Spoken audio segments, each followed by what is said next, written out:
Today, FDA approvals in glioblastoma, a biosimilar across several tumor types, and a cancer biomarker assay, priority reviews in ovarian cancer and cutaneous T-cell lymphoma, and clinical holds lifted on multiple myeloma trials. Welcome to Enclave News Network. I'm Gina Columbus. In glioblastoma, the FDA granted bevacizumab a full approval for the treatment of adult patients who progressed following prior therapy. Bevacizumab previously received an accelerated approval in this setting. The conversion to a full approval is based on data from the multi-center randomized open-label phase 3 EORTC 26101 study, in which adding bevacizumab to lomustine chemotherapy reduced the risk of disease progression or death by 48%. Additional findings show that there was not a significant increase in overall survival with the addition of bevacizumab. However, the combination did result in a median PFS of 4.2 months versus 1.5 months with lomustine alone. The FDA has approved the trastuzumab biosimilar MYL14010, now known by the trade name Ogivri. The approved indications are for HER2-positive patients with breast cancer or metastatic gastric or gastroesophageal junction adenocarcinoma, which are the same indications as trastuzumab. Genentech, the manufacturer of trastuzumab, holds an exclusive license for the metastatic gastric cancer indication, meaning that the drug cannot be marketed for that purpose until the exclusive license expires. Mylan and Biocon, the developers of the biosimilar, submitted a biologics license application to the FDA for the agent in November 2016. The following year, in July, the FDA's Oncologic Drugs Advisory Committee voted 16-0 to recommend approval of MYL14010. However, on August 30th, the FDA announced that it had extended its decision deadline on the BLA by 3 months. The application includes phase 3 findings from Heritage, a 2-part multi-center, double-blind, randomized, parallel group study. Results showed that the overall response rate after 24 weeks was 69.6% among women who received the biosimilar plus a taxane, compared with a 64% ORR for patients who received trastuzumab plus a taxane. The FDA has approved the Foundation-1 CDX cancer biomarker assay concurrently with a decision from the Centers for Medicare and Medicaid Services to provide insurance coverage for the next-generation sequencing-based in vitro diagnostic test. F1CDX, which detects 324 different genes, is said to be a more extensive assay that can identify actionable mutations across 5 tumor types for 15 different targeted therapies. Additionally, the test can detect microsatellite instability and tumor mutational burden, which have been associated with response to immunotherapy.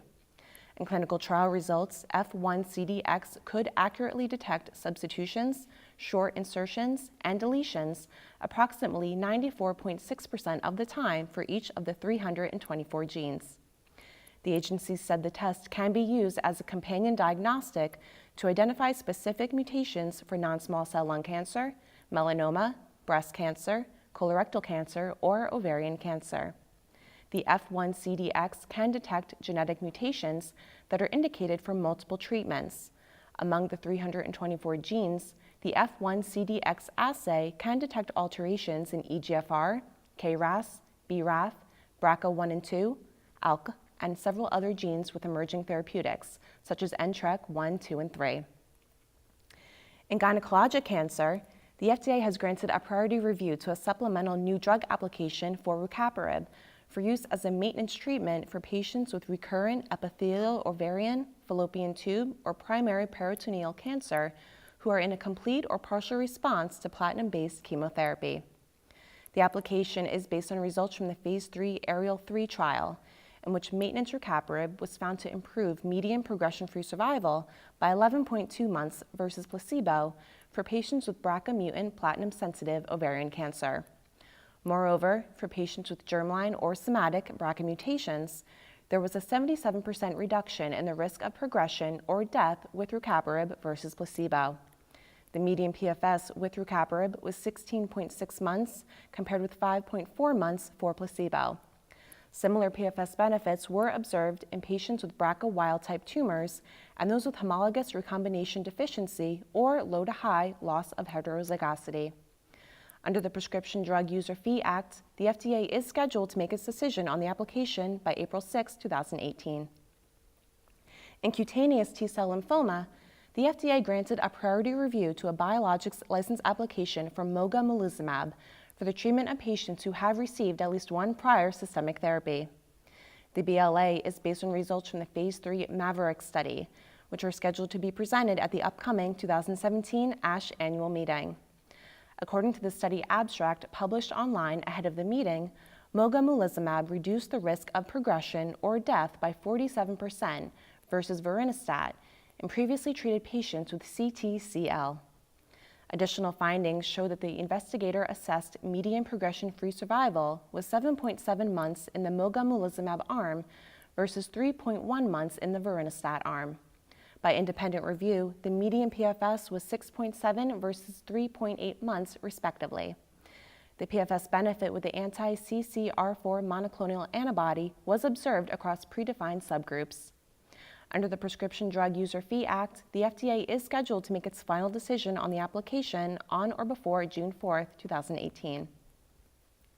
The FDA has lifted partial clinical holds that were placed on the Phase 1 Checkmate 039 and Phase 2 CA204142 trials exploring nivolumab-based regimens in patients with relapsed refractory multiple myeloma. The agency placed the partial holds on the studies in October 2017, along with a third study, the Phase 3 Checkmate 602 trial, which was also examining a nivolumab combination in myeloma.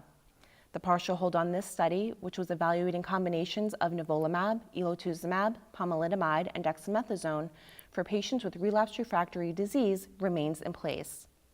The holds on the Phase 1 and 2 trials were lifted and patient enrollment has resumed, following an agreement between the company and the FDA on amendments to the study protocols. Previously, the FDA placed the holds based on safety concerns identified in 2 clinical trials evaluating another PD-1 inhibitor, pembrolizumab, in combination with dexamethasone and lenalidomide or pomalidomide for the treatment of patients with multiple myeloma. The agency ordered discontinuation of the pembrolizumab trials, Keynote 183 and Keynote 185, on July 3, 2017, because interim results showed that pembrolizumab was associated with an increased risk for death. With nivolumab, Bristol Myers Squibb, the manufacturer of nivolumab, said in a press release that the company is in ongoing communications with the FDA to determine the next steps for Checkmate 602. This week, we sat down with Dr. Primo and Lara Jr. of the UC Davis Comprehensive Cancer Center to discuss the FDA approval of adjuvant sunitinib for high-risk patients with renal cell carcinoma.